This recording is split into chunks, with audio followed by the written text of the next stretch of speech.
Hi, it's me, Daphne, and welcome to my channel and today's video where I'm going to be telling you about the books I hope to read in March. Quickly, here is a refresher of my goals each month for my reads. I will say, January and February, I'm already failing because I did not read any book of the month books to completion. I have failed in that regard, but we're going to try again in March. So the list should read, if I remember correctly, that I aim to read 3 physical books that I own, 2 KU books to make my subscription worth it, and then 1 book of the month book because I have a lot that are unread. So let's start off with books that I have to read for book clubs.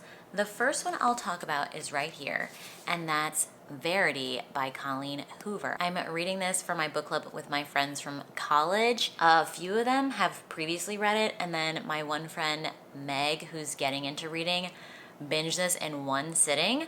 I've started it. So this book is about an author named Lowen who has been commissioned to finish this famous series by an author named Verity. Verity has been severely injured in some kind of incident and she's bedridden. Lowen is staying at Verity's house to look through her notes and stuff, and Verity has a handsome husband. I think there's gonna be some kind of weird love affair between the main character Lowen and the husband, which already reading 50 pages, I'm not into it. I'm not into that. But we'll see how it goes. And then my group chat was actually just texting about it. They sent an image of Anne Hathaway and some guy filming for this movie. It's becoming a movie, I guess. Obviously, it's very popular, so at a minimum, I'm excited to find out what actually happens in this book. And I'm also looking forward to finally being in the know for why people love or hate this book. So at least there's that. Okay, so this next book club pick is from my friend Maddie for my New York City book club, and it's called Perfume and Pain. And this is a very Maddie-coded book, in my opinion. For one, because Maddie's been really into perfumes lately. Obviously, the title probably caught her attention for a reason. This is a fairly new book. It only came out last year. It has less than 8,000 ratings on Goodreads. It's about another author, coincidentally. This woman is trying to revive her career. Apparently, this book is a hilarious nod to 1950s lesbian pulp fiction. So our main character, she moves to LA with her formidable perfume collection. I don't know, I think she has a bit of a sexual drama. I have no idea. I think she's having some relationships with multiple women. It says Astrid is dating this woman named Ivy, but Astrid also feels judged and threatened by somebody named Penelope, who's a responsible older vegan, but also finds her irresistibly sexy. She gets a call from her agent with the news that actress and influencer Kate Gold wants to adapt her previous novel. That's kind of cool. It's definitely out of my comfort zone. We'll see how I fare with it. Not something I would have picked up myself normally. And then the last book club obligation I have is for Sam's Red Rising series read-along. And we're on book 2, and that is Golden Sun. So I'm intrigued to continue reading the series, mostly because it's fun to do it with Sam and Eliza. I'm gonna listen to it via audio. I get a free Audible credit with my Prime Music subscription, so I have to wait till Feb 28, which is probably the day you're watching this, before I can purchase Golden Sun. The live show for the Golden Sun discussion is tentatively scheduled for February 12th right now, and I should post it to my community tab and all that stuff, and I'll keep you up to date on when the live show is going to be on Instagram and all that. But it should be February 12th if nothing else comes up. So looking forward to chatting with Sam and Eliza, and you all in the comments if you're able to make it. If you don't know anything about Red Rising, it's kind of YA, but I think the character has aged beyond 18 after the happenings of the first book, but it's a sci-fi fantasy, I would say, where there's a dystopian world with the people born in color classes. So the lowest social class is reds, they are minors, and then the highest social class is golds, and they're like the elite people. They train to like rule and like just have dominion over everybody else. And our main character, Darrow, he was born a red, and he's been selected to like help start a revolution, and they have physically transformed him into a gold, which was like kind of a lot to like make that work. And he like infiltrated their gold like school system. I don't know. There's some kind of like competition type process for golds, and he did that in the first book, and now things have evolved in the second one where he's completed that, and he is becoming closer to a gold in power. So intrigued to see how he maneuvers politically in all this. Though to be honest, the revolutionary people really didn't give him any instructions. They weren't like, this is what you're, they were never like, this is your mission, these are the things you need to accomplish in order to keep our revolution on the path that we want. They were just like, okay, you're gold now, start a revolution. Like, I'd be like, excuse me, directions unclear, what do you want me to do? Curious to see what he does. And like I said, it'll be fun to talk about at a minimum. Okay, so all the books I've talked about so far, I don't physically own, so I haven't checked off anything on the list. So now we need some physical books. So the first one I'm interested in reading in March is Credence by Penelope Douglas. This is a taboo romance where we have our main female character being relocated to live with her step uncle and his 2 sons. I believe that is correct. Yes, and his 2 sons. It's her step uncle because it's her father's stepbrother. I don't know if they really knew each other before that, but it's a romance between her and kind of maybe everyone, but then she ends up with one person, I've heard. I hope I have a good time with this. Sam actually requested that I do a spoiler vlog for this, so you can look forward to that. Excited to tell you all the drama. I hope I enjoy this one and have a good, fun, silly, taboo time with it, because I've liked Penelope Douglas's Birthday Girl book, and then I also liked Punk 57, but I absolutely hated Bully. I just found it gross. Only because the characters were 17, and I'm like, I don't want to read about teenagers, I want to read about adults. Like, you could barely be an adult, but I need you to be 18 at a minimum, okay? So I pray we don't come into this problem again. That would suck. If she's not 18 at a minimum, though she probably isn't now that I'm thinking about it, because why would she need to live with her step uncle if she's an adult? Ugh. I don't want to read spicy books with like characters that are underage for most of the story. That is not what I'm looking for. That's like, it doesn't work for me. I just want everybody to be adults because I want to read sexy books, and I don't want to have to feel like a gross person. It makes me feel gross. I don't want to read about teenage, like, non-adults. So, not off to a good start now that I'm thinking about it. But I have to read it to find out. I forgot to say, she's living with her step-uncle because I think her parents got in like a car accident or something, and they died. I'm pretty sure that's what happened. Yeah, they suddenly pass away, so. Okay. And then, we're not gonna talk about it, but I'm gonna flash it. I didn't read these, so they're still on the TBR. Okay. And then the last physical book that I'm putting on this list, because the ones I just flashed to you, I'm counting as kind of like one thing, because why not? So I have Dear God, Why Is It So Hard to Forgive by Amani. This is the second book in a series. I read the first one around Christmas time, which was perfect because the first one took place around Christmas time. So I don't know this time period for this one. It's super short, but I figure it still takes place in winter, especially because like the cover looks like snow and stuff. So I figure I read it before it becomes spring. Like, spring is gonna be here soon. I think spring is technically March 20th. I wanna read this while it's still cold. This one is a romance where the first one wasn't. It was just a general fiction.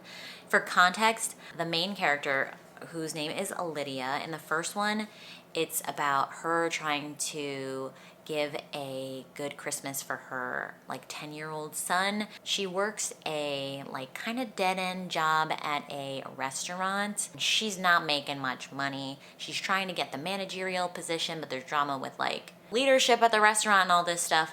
But this one says, is love ever too good to be true? This is a question Lydia struggles to answer in this romantic novel. She seemingly meets the perfect man and tries to make it work. However, haunted by pain of the past and present betrayals, she worries that her struggles will drive him away. Is there such a thing as too much baggage? Can she use her faith to untangle the webs of pain and forge a path of forgiveness with those who have hurt her before her pain and anger rob her of her future? So, yes, I definitely want to get to this. This is written by my friend that I know in real life. So I was very impressed with the first book. I felt the writing was very strong, the characters super compelling, and like I was literally getting angry at the wrongdoings that were happening against our main character, Lydia. So it's always a great sign when a book can pull true emotions out of me, and she did that. So I'm excited to see how this romantic take goes. Next, I want to read KU books to make sure I'm getting my money's worth. And I've already started this one. It's called Blood Moon. It's about a female bar owner. I think she's a witch. Yes, she's a witch. She's very tall. She's curvy. I think it's interesting that she's really tall because I haven't read a female character with that specific characteristic. Like the fact that she's like 6 feet, like very tall. So that's interesting. And then the love interest is a vampire at a competing bar across the street who she has beef with. But she hadn't met like this new owner before, and they like hook up at a party, and then she finds out that he's her enemy. And it goes from there. So it's not that long. I started it a few days ago, but I haven't continued it. So I'm gonna finish it in March. And then the other KU book I'm also already in the middle of, and that's called Luna and the Lie by Mariana Zapata. So this one is about a woman named Luna who works at a car mechanic plus customs shop. So like they can fix your car, but they can also like do cool paint jobs and like restore old classic cars and all that stuff. And it's her romance with one of the co-bosses. I'm a little bit of the way through. I think I'm at like 15%. So everything I know is kind of just like setting up the story so far. So I'll just tell you what I know off the cuff. So Luna has been working at this car shop since she was 17, and she's been there now for like 9 years. There's some kind of past with her family that's really negative, and she ran away from them pretty much. And this guy running the shop offered her a job, this older gentleman, like an old man. You know, he was probably like 60 at the time. And he becomes like a father figure for her, whatever. And this original owner, Mr. Cooper, has gone into business with our love interest. His name is Lucas Ripley, aka Rip. Rip is a dope name for a love interest, by the way. He's like super muscular, super tatted, like 6'4", handsome, yada, yada, yada, all the things. Grumpy. So Rip came onto the scene 3 years ago. So Luna worked there for like 6 years, Rip showed up, and now it's been another 3 years. So she's known Rip for 3 years and has kind of had a crush on him, but like hasn't really tried to do anything about it because he's not that approachable. And the age gap is wild. Like in the current timeline, she's 26 and he just turned 41. Like he had his birthday. So 41? That is an age gap. I can't even imagine. But I mean, he's hot, so I guess it's fine. For whatever reason, he owes her a favor. I don't know what Luna did. I don't know what she knows about him. But whatever she did for him, he's been adamant to repay it back. So I think it happened 3 years ago. And every day he asks her, like, do you know what you want for your favor? And she's like, no, I don't know. She wasn't ever planning on cashing it, but something's come up where she needs his help, so she's gonna cash it. I won't tell you. I'm intrigued. I love a good Mariana Zapata. You'll see in my February wrap-up that I've kind of like been making my way through her books, and I'm having a fantastic time. So I'm just gonna continue on with this wave of Mariana Zapata love. It's kind of addicting because I'm supposed to be reading Verity, and I just want to read Luna and the Light. That is my last KU book I have on the radar officially for my TBR. And then the last thing I need to do for my TBR is pick a book of the month read. So I'm trying to pick something that I'll be more excited about because I tried KKI and I've been in the middle of that for months now, unfortunately. I'm so sorry, Sam. I promise I will finish it at some point. I'm just like not wanting to pick it up lately. And then I tried that boyfriend book that I told you about for January and February, and I'm just like, should I just get rid of it? Like, I haven't tried it again since we last spoke about it. I just hated it so much. But my friend Lane, I was speaking with her brother and his husband, and they love Frida McFadden and they love that boyfriend book. So it makes me still intrigued to like want to try, but I don't know. I've been reading other things that are more fun and I just haven't wanted to pick it up. But I don't fully want to give up yet. So we'll see. Anyway, that's all to say. I want to read something I think I have a better shot of finishing, and I've gone with Butcher and Blackbird by Bryn Weaver. This is like a dark rom-com, I believe, where we have two serial killers falling in love. Says this viral friends to lovers dark romantic comedy full of murder, chaos, and sizzling chemistry.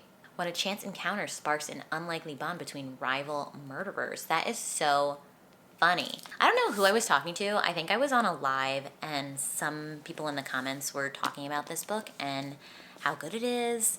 I know Eliza read this and I'm pretty sure she loved it. It was recently put on my radar because someone was telling me I should read it. So I'm putting it on this TBR because I've had it for a long time. Like, I think there's at least 2 books out in the series, maybe even 3 at this point. It only came out in 2023, so that's not that bad. Hopefully this one works out because I am not making my way through my book of the month collection. I just keep skipping the months because I just have too many, and I like feel guilty buying books. Buying books isn't fun, so I need to get through my collection. So there we go. That is my March TBR. I hope you had a fun time hanging out with me and seeing what books I plan to read. Let me know what you think I should get to first. Again, there are some shameful books that I still need to finish. But I'm always trying my best, okay? My Kindle has my heart, so it's hard to resist sometimes. Thank you for watching. If you enjoyed this video, please feel free to leave it a thumbs up and subscribe down below if you haven't already. I would greatly appreciate it, and obviously it helps out my channel. And I will catch you in another video. Bye!